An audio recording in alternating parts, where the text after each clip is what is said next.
In democracy, both in India and United States, elections are an very important event. Why is it historic? For a candidate who was a president, then lost, and now is coming back. That itself is history. And within that, this campaign had two assassination attempts. You saw it going up and down. President Trump with President Biden in the beginning, and then after the assassination there was a wave this side. Then Vice President Kamala Harris came on board. Americans always love saying that rebound. So he's the, in a sense, comeback kid. Of course, he's far from kid, but it's historic. In United States today, we have Trump again. So your comments on Trump 2.0, how it is historic, and what is your assessment of what led to a shift of voters towards Trump? So in democracy, both in India and United States, elections are an very important event. So this was also an exercise of democracy, and it appears from the figures that are coming in. I don't want to jump the gun and declare it is for the electoral authorities to declare in the United States. But US political system is more focused on what is the electoral college. And there were 7 critical states. Just to give that, the 7 critical states are because the bigger states balance each other.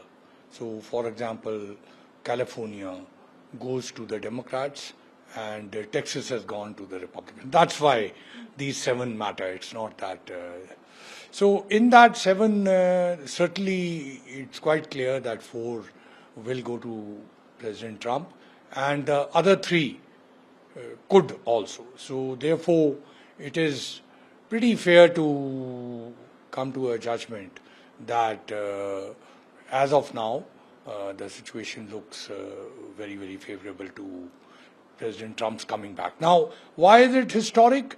For a candidate who was a president, then lost, and now is coming back.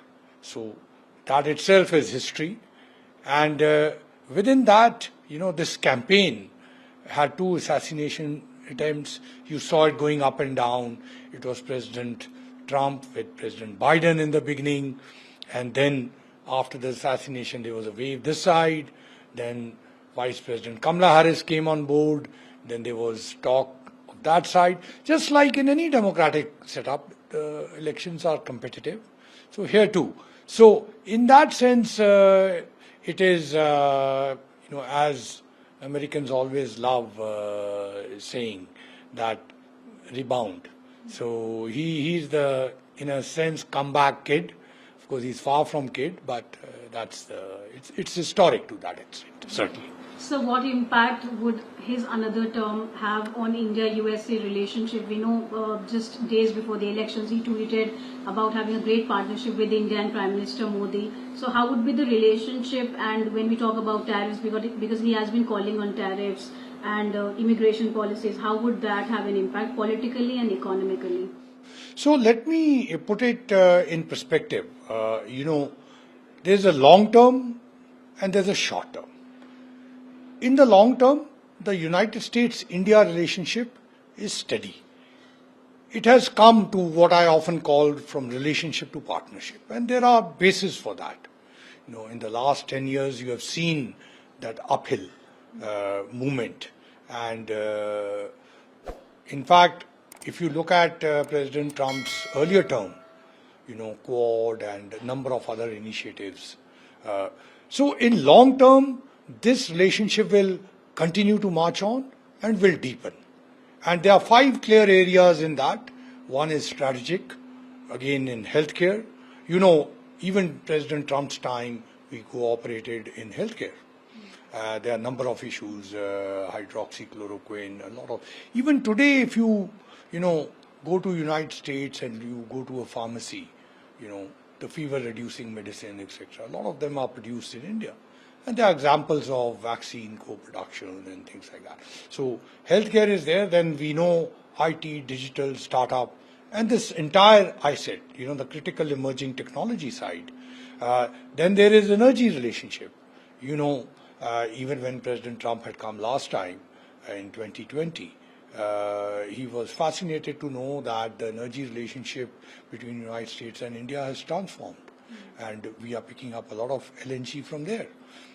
Similarly, there is also a deep relationship in education and knowledge partnerships for years. But now, we have more than 270,000 Indian students, and 2/3 of them are in STEM areas.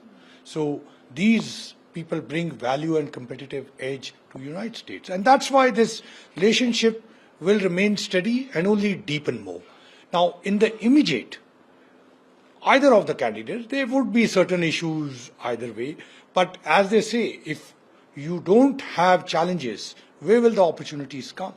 So perhaps you are right. I mean, trade is going to be one issue. Illegal immigration would be another issue. Similarly, in any relationship, in any healthy relationship, issues will come up. And it's the job of people who handle it to resolve them. Right.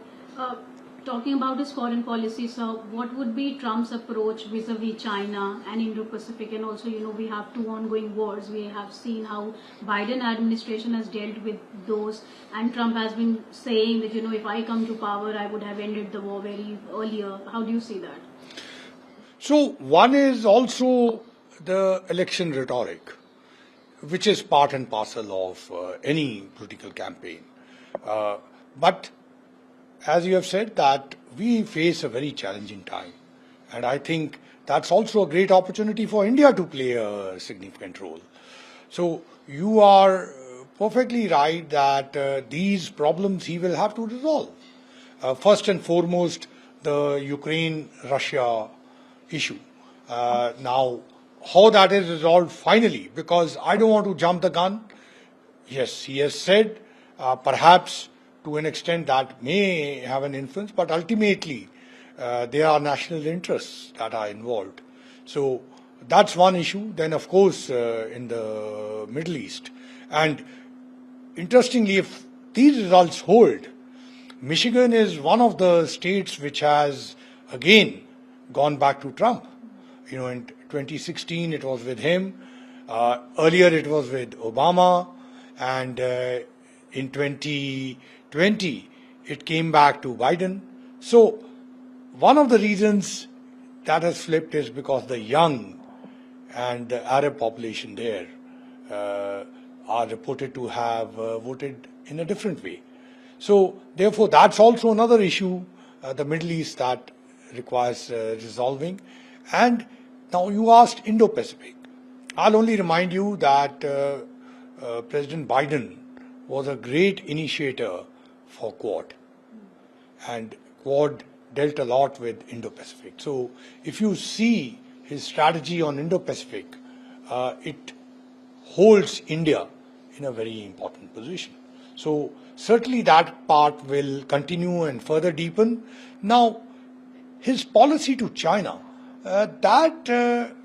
from his public stances, and there's a public opinion in the United States which he will take into account. But what exactly happens on substantial issues, that needs to be seen. You are aware that many of his supporters do have a relationship with China. So that part will also play a role. But on the whole, I think on the Indo-Pacific and China, it will, much as in the American mind, they will see it as a competitor. Thank you so much, sir. Sir, बहुत ही महत्वपूर्ण दिन है आज United states के लिए और पूरे विश्व के लिए, क्योंकि ट्रम्प दोबारा पावर में आने वाले हैं. उन्होंने अभी इलेक्शन स्पीच दी. क्या कहेंगे कि क्यों ये हिस्टोरिक है और क्या रीजंस थे जिससे जो वोटर्स हैं उनका टिल्ट ट्रम्प की तरफ हुआ? और अगर हम बात करें इंडिया यूएस रिलेशनशिप में, तो क्या इम्पैक्ट होगा दोनों रिलेशनशिप में? देखिए, यूनाइटेड स्टेट्स दुनिया का एक बहुत इम्पोर्टेंट देश है और उसमें डेमोक्रेटिक इलेक्शन हुई है। उसका लाइकली रिजल्ट जल्दी ही आ जाएगा, इसलिए वो इलेक्शन इम्पोर्टेंट है। दूसरा आपने कहा राष्ट्रपति ट्रम्प का।